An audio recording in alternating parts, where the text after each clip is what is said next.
Welcome to another episode of Battles Through History. This is episode 3, and today we'll be discussing the Battle of El Alamein in Africa during World War II in the 1940s. I'm accompanied by my fellow host, Henry Garcia.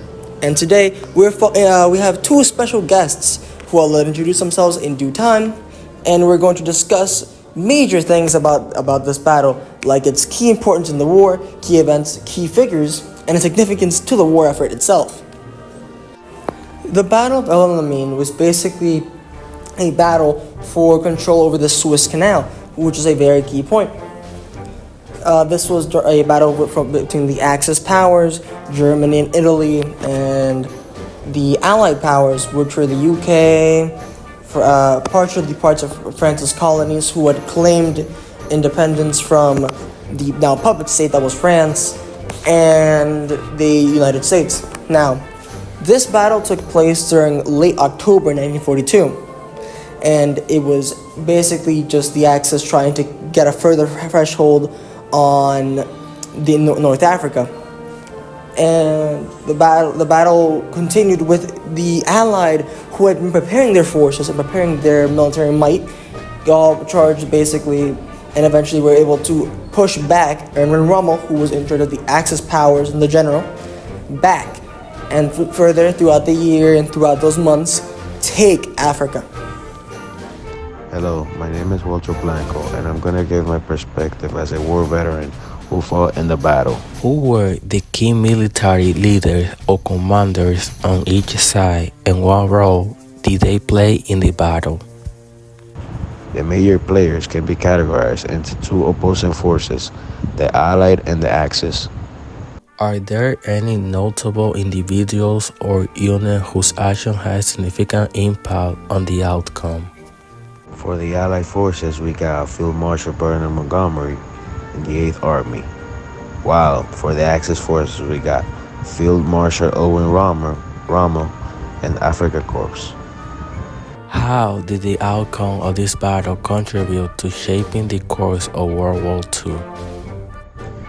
So overall, the Battle of El Alamein was a critical and intense confrontation, remembered for its strategic importance and the determination of the forces involved. What strategy and tactics were employed by the opposing forces? As you already know, we have the Axis on one side led by Erwin Rommel, and on the other side we have the Allies led by Bernard Montgomery, right? So, Montgomery used a strategy based on constant movement, using tanks and armored vehicles in order to weaken the Axis lines and encircle their position more quickly and efficiently. He also built minefields in order to defend their trenches and employed massive artillery barrages to soften up Axis positions and create openings for infantry and armor attacks. On the other hand, Rommel, the Axis, the Germans. On defense, they used artillery and anti-tank guns, they got the support of the German Luftwaffe with air support, and they also used mobile warfare tactics such as ambushes and disrupting Allies supply lines and communication. How did the geography and terrain of the battlefield influence the course of the battle? It played a significant role in shaping the course of the battle. The desert landscape provided wide open spaces which favored the use of armored vehicles and allowed for better transportation. However, the terrain also featured ridges, depressions, and minefields which hindered this transportation. On the other hand, the Guatara Depression to the south acted as a natural barrier, limiting the Axis ability to outflank the Allies. Additionally, the coast to the north served as a vital supply route for the Allies, while also providing a potential avenue of attack for Rommel's forces. Overall, the rugged desert terrain and strategic positioning of natural features influenced the tactics employed by both sides. So overall, the Battle of El Alamein was a critical and intense confrontation, remembered for its strategic importance and the determination of the forces involved. The Battle of El Alamein, its significance, is very overshadowed sometimes by historians that sometimes don't really look into it. But of my own research, I figured out that the Battle of El Alamein was very important as it was an Allied victory, and it helped shift the tides of the war slowly, pushing Erwin Rommel and his forces out of Africa slowly until their eventual defeat in May 1943. Now, the result of the ongoing war in Africa did allow the Allies to 100% take Africa and utilize its resources for the war effort. On reflection of the Battle of El Alamein, you can take many key things from it. An example of this is strategical analysis. You can also take the analysis of terrain and utilizing different types of artillery, as in bombardments of your enemy or sending a rifleman to attack in key positions with cover fire from missiles.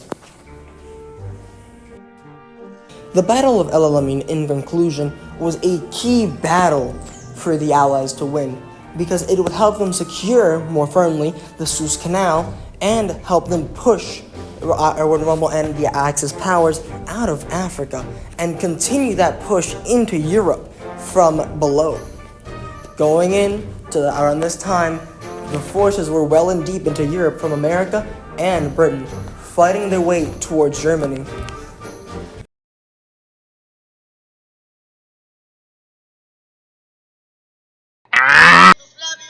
Besándote otra vez, suavemente, bésame, que quiero sentir tus labios, besándome otra vez, suave, bésame, bésame, suave, bésame otra vez, que quiero sentir tus labios, besándome otra vez, besa, besa, bésame un poquito, besa, besa, besa, besa, bésame otro ratito. Pequeña. Échate pa' acá.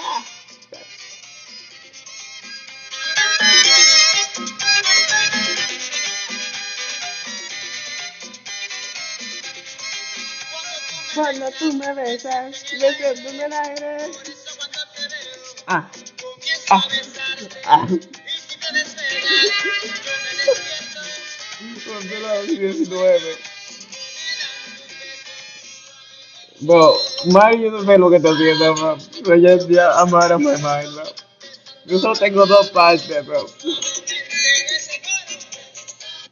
Ya está bueno.